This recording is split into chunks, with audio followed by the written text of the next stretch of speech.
men. Unbelievably, this same network would even be linked to the BCCI banking scandal by journalist Danny Casolaro.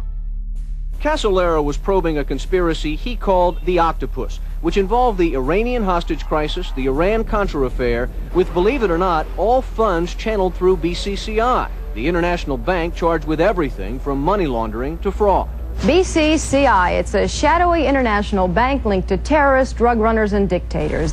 Little was known about BCCI until 6 of its top officers were arrested in Tampa in October of 1988 on charges of laundering drug money for Colombian cocaine bosses. The BCCI men were convicted, and the bank itself pleaded guilty. But for some reason, the bank was allowed to continue to operate all over the world. There are indications that some of the reluctance to prosecute this bank stem from the favors it did. For? The favors it did for intelligence services everywhere. Too many secrets of too many countries, too many prominent people, too many hands-on, and that makes it desirable that this entire affair be forgotten. It began to become clear that the global traffic of drugs were funding violent dictators, rigging elections, supporting the arms trade, and enforcing the assassination of anyone who got in the way. Casolaro was found dead for his efforts in exposing this network. His death, of course, ruled a suicide. He was meeting a source in West Virginia. He was about to discover all.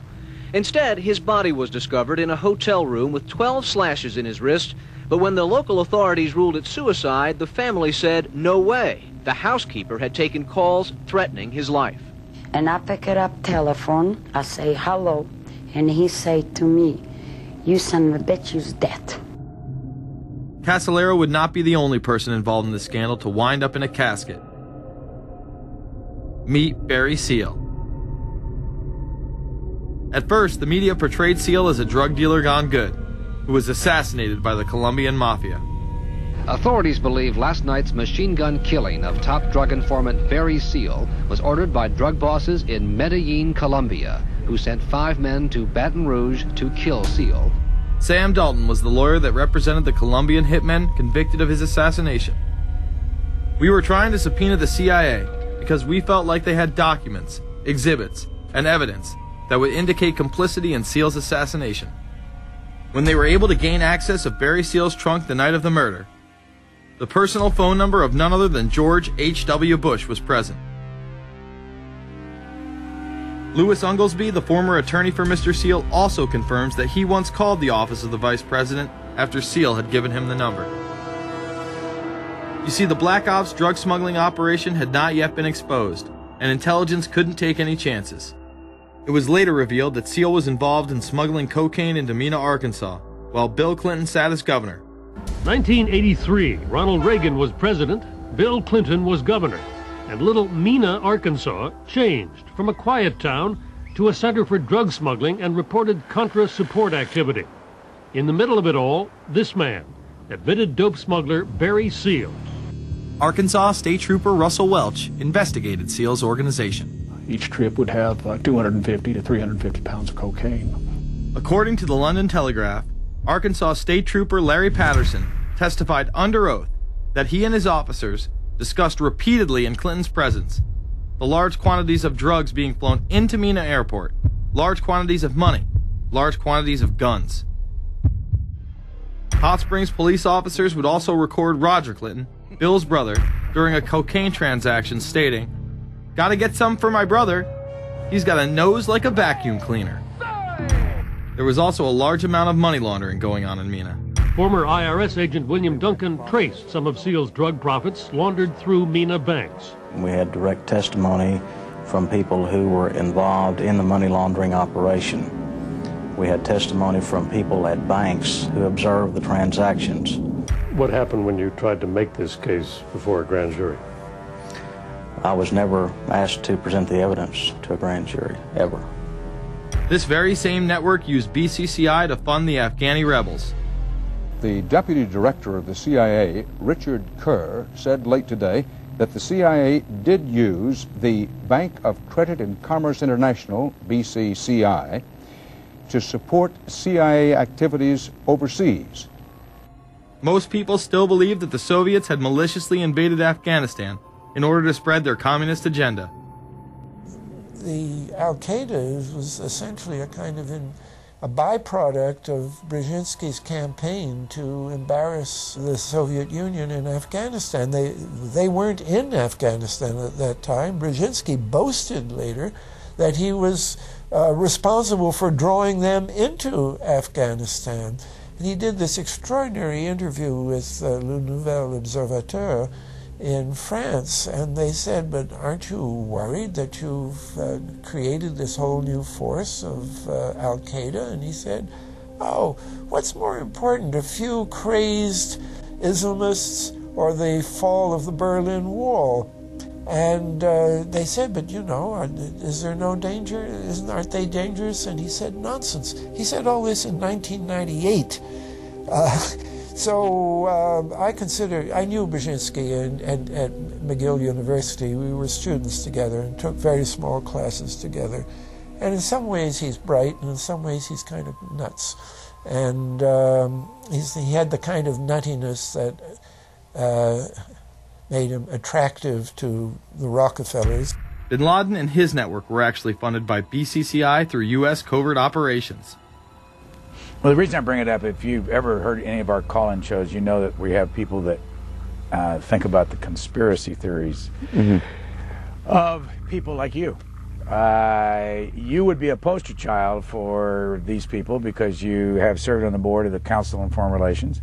You helped start the Trilateral Commission, and you've been to the Bilderberger Group. Are people too close in this world, people in business, too close to the governments? Well, you know, there is such a thing as insidious influence. And the question is, how does it operate? Does it involve bribery?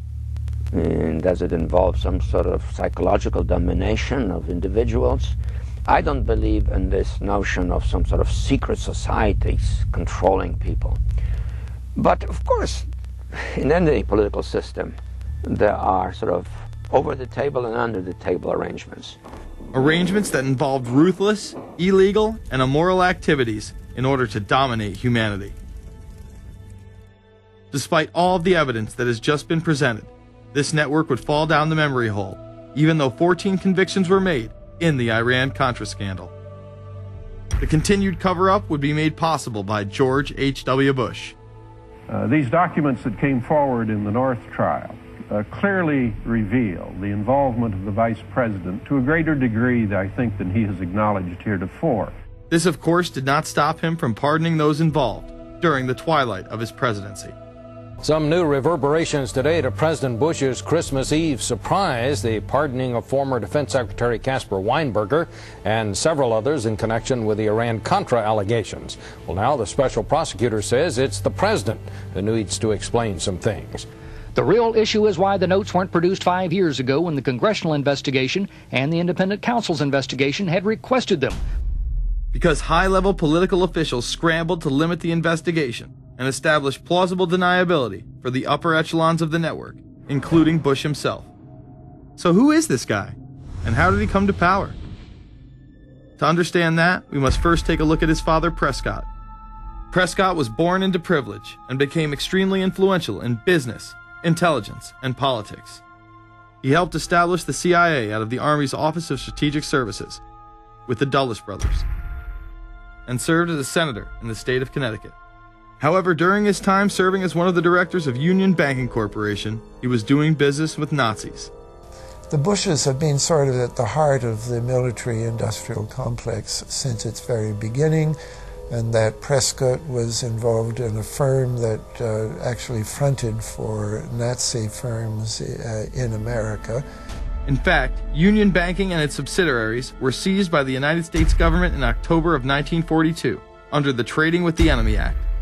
After the war, the assets were returned, a few fines were paid, and it was swept under the rug of forgotten history. These Nazi ties should not be all that shocking, seeing as it has been declassified that the Office of Strategic Services recruited Nazis into its ranks through Project Paperclip in August of 1945. George Bush seemed to follow in his father's footsteps, using Prescott's business connections to move to Texas and get into the oil industry. He would first attain political office as a Texas congressman in 1966, but then lose his bid as a Texas senator in 1970. It was at this time that Nixon appointed Bush as an ambassador to the United Nations. According to official accounts, Bush then began work with the CIA as its director in 1976. Evidence suggests that Mr. Bush and the CIA actually had a much longer-standing relationship.